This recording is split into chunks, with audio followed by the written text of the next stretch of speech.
Yes, hi, this is Dr. Khan. So I get this question asked a lot. What is the significance of removing the capsule? And as you will see, most importantly, you have to see and hear the patient subjectively improve from the many symptoms of what is breast implant illness, plus the inflammation as a direct result of having the implant, even though it's an intact implant, because of the silicone that leaches into the periphery.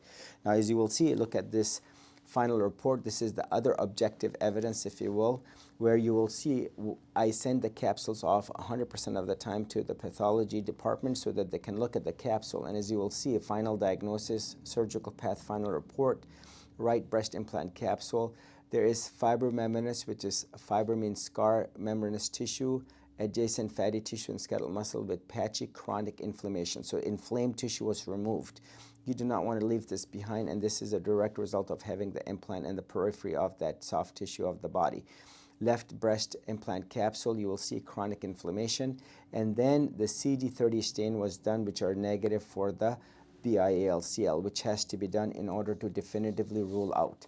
Now, as you will see, these are the details of the implant. You will see the size of the pathologist also is obligated in writing what was seen. So 13 centimeters by 8 by 0.4, that is the dimension. So if I saw a path report on another patient where it was 3 centimeters, so you can see that was inadequate amount given the size of the implant that the patient had. So this also correlates directly as to why one must look at the pathology sent to the pathology so you can see the size of the capsule that was sent.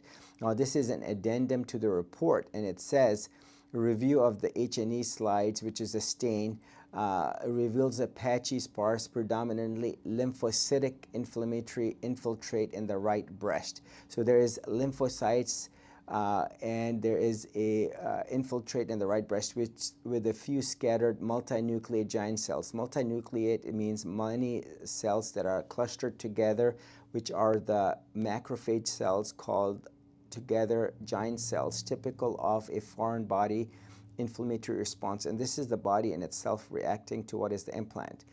There are similar findings in the left breast with a slightly more pronounced foreign body type granulomatous response.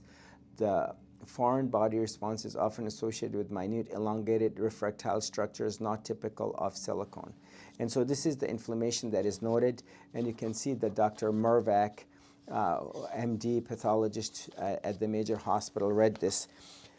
You will see it is important to send the tissues off so that you can see and document what was present and what was not present. And that once the tissue has been stained with CD30, you have that peace of mind and the comfort that it is not breast cancer, it is not squamous cell cancer, it's not the BIA-SCC, which is the BIA, breast implant associated squamous cell cancer, BIA-ALCL, which is the breast implant associated anaplastic large cell lymphoma, which is, remember, very rare of rare, but still needs to be ruled out. And this is where the patient has the peace of mind that not only all of the capsule was removed plus the inflamed tissue around, but that it was tested and it stained appropriately so that there's potentially nothing being missed, and this is being complete.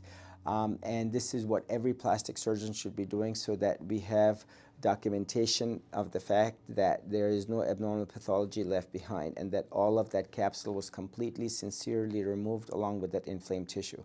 This is Dr. Khan, Executive Plastic Surgery.